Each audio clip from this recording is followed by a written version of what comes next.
Arcane is good, and I like it. A controversial opinion, I know, only brave statements on this channel, but in all seriousness, I can't describe how good this show is, and this season's premiere, man was it worth the wait. So, first of all, 3 counselors died, and I don't feel sorry for them, not for Bulbuck, Don't you think we've pushed them hard enough? Do whatever it takes. Turn the undercity upside down if you have to. Just fight them. and not for Hoskell. Without the hex gates, my goods cannot reach foreign markets till winter. Am I to tell the Noxians their next shipment of wine will be vinegar? But Cassandra was the least bad out of the 3, so I do feel bad for her and Caitlyn, cause she definitely didn't deserve this, and she set her sights on Jinx to avenge her mother and calm their people down. And Vi surprisingly agrees and wants to go with Caitlyn to capture her. So Caitlyn asks her to join the Enforcers. Now that's just tone deaf. She told her about her parents, and I thought she started to question their ways in the first season, right? I watched them kill my parents. Do you have any idea how that feels? Yes, I do.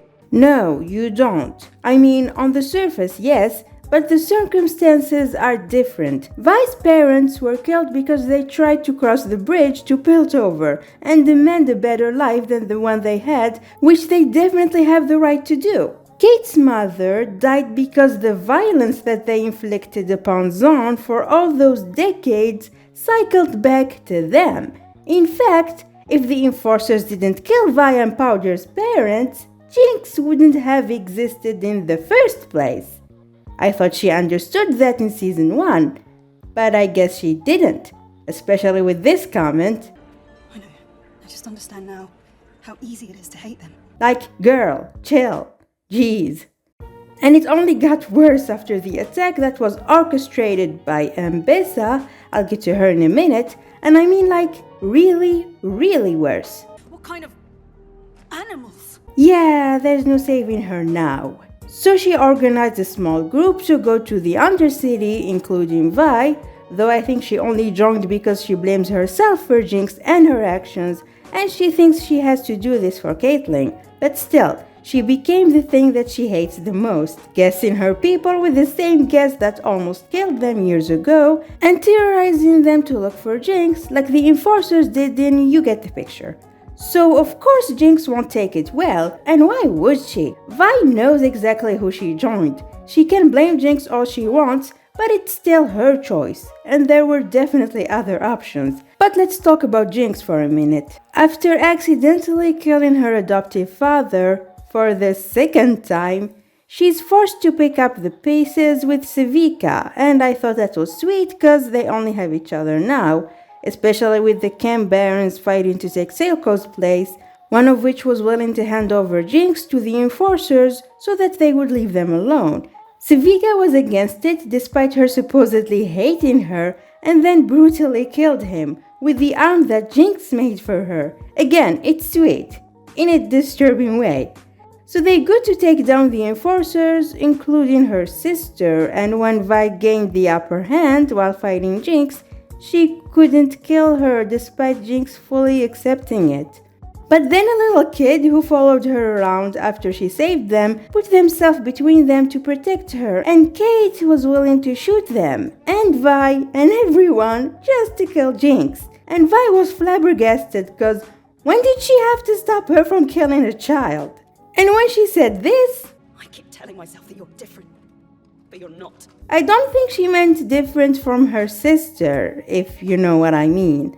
And Vi was left feeling betrayed when she left her at the end. And I understand. Compared to the other Enforcers, she was kind to an injured suspect and Echo, and she seemed to actually understand their situation and was the only one willing to change it for the better.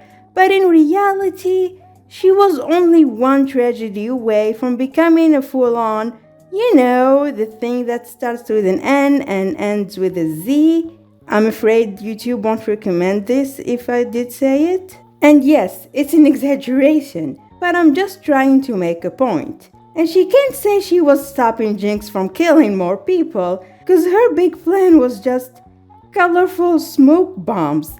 It's just paint. That's like an average gender reveal party in America. Nobody was hurt. unlike Ambessa's attack. And yes, she's a warmongerer, but I never considered the length she'd take to start one. The question is why she needs Piltover to go to war with Zorn.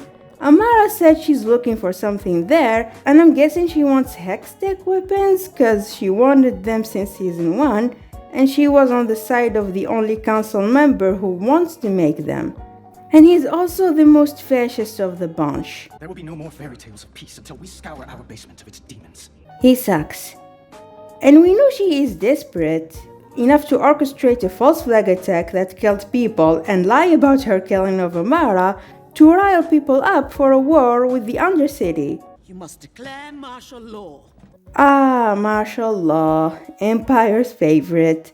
They love to use it when the people they have under their boots finally fight back. And it never fucking works. It just makes things worse. And that's what Ambessa wants. She really just wants a war, led by Caitlyn specifically, most likely to use her newly found anger and hatred towards the Undercity residents to achieve her goals. And not Salo, maybe because she trusts Caitlyn more on leading a war and not some rich guy who just wants to exterminate them from the comfort of his mansion. But anyway, on a more positive note, Echo and Heimerdinger are back. They're my favorites, along with Victor, who's not like he used to be. And he's angry, I guess, with Jace for letting the Hex Core fuse with him instead of destroying it like he told him to. But he can heal people from their shimmer addiction, so it's fine now? My question is the voice that's calling to him actually Sky or the core that's using her voice to make him do what it wants? But whatever it is, I really hope he'll be okay, cause he doesn't deserve this at all. He better be alright by the end.